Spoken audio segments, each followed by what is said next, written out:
ಬೇಸಿಗೆ ಕಾಲದಲ್ಲಿನ ಕುಡಿಯುವ ನೀರಿನ ಸಮಸ್ಯೆ ಹಾಗೂ ಇತರ ಪರಿಹಾರ ಕಾರ್ಯಗಳ ಪ್ರಗತಿ ಪರಿಶೀಲನೆ ಸಲುವಾಗಿ ಮುಖ್ಯಮಂತ್ರಿ ಸಿದ್ದರಾಮಯ್ಯ ಅಧ್ಯಕ್ಷತೆಯಲ್ಲಿ ವಿಧಾನಸೌಧದ ಸಮ್ಮೇಳನ ಸಭಾಂಗಣದಲ್ಲಿಂದು ಉನ್ನತ ಮಟ್ಟದ ಸಭೆ ನಡೆಯಿತು.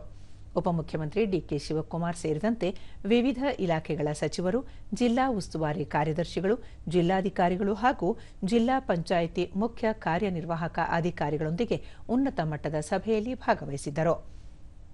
ಗ್ರಾಮೀಣ ಹಾಗೂ ಪಟ್ಟಣ ಪ್ರದೇಶಗಳಲ್ಲಿ ಕುಡಿಯುವ ನೀರು ಪೂರೈಕೆ, ಜಾನುವಾರು ಮೇವಿನ ಸ್ಥಿತಿಗತಿ, ಹವಾಮಾನ ಪರಿಸ್ಥಿತಿ ಹಾಗೂ ಕೃಷಿ ಚಟುವಟಿಕೆಗಳ ಸಿದ್ಧತೆ ಕುರಿತಂತೆ ಸಭೆಯಲ್ಲಿ ಚರ್ಚಿಸಲಾಯಿತು.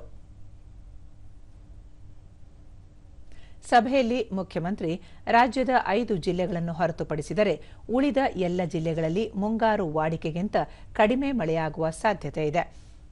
ಆಗಸ್ಟ್ನಲ್ಲಿ ವಾಡಿಕೆಯಷ್ಟು ಮಳೆಯಾಗಬಹುದು, ಸೆಪ್ಟೆಂಬರ್ನಲ್ಲಿ ಕಡಿಮೆ ಮಳೆಯಾಗುವ ಸಾಧ್ಯತೆ ಇದೆ ಎಂದು ಹವಾಮಾನ ಇಲಾಖೆ ತಿಳಿಸಿದೆ.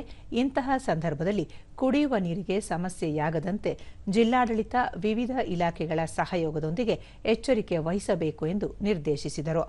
ಏಪ್ರಿಲ್ ಜೂನ್ ಅವಧಿಯಲ್ಲಿ ಉತ್ತರ ನಾಡಿನ ಬಹುತೇಕ ಜಿಲ್ಲೆಗಳಲ್ಲಿ ವಾಡಿಕೆಗಿಂತ ಹೆಚ್ಚು ಬಿಸಿಗಾಳಿ ದಿನಗಳು ಕಂಡುಬರುವ ಸಾಧ್ಯತೆ ಇದೆ. ಇದಕ್ಕಾಗಿ ಮುಂಜಾಗ್ರತಾ ಕ್ರಮಗಳನ್ನು ಕೈಗೊಳ್ಳಬೇಕು. ಸಾರ್ವಜನಿಕರಿಗೆ ನೆರಳಿನ ವ್ಯವಸ್ಥೆ, ಕುಡಿಯುವ ನೀರಿನ ಪೂರೈಕೆಯನ್ನು ಖಚಿತಪಡಿಸಬೇಕು.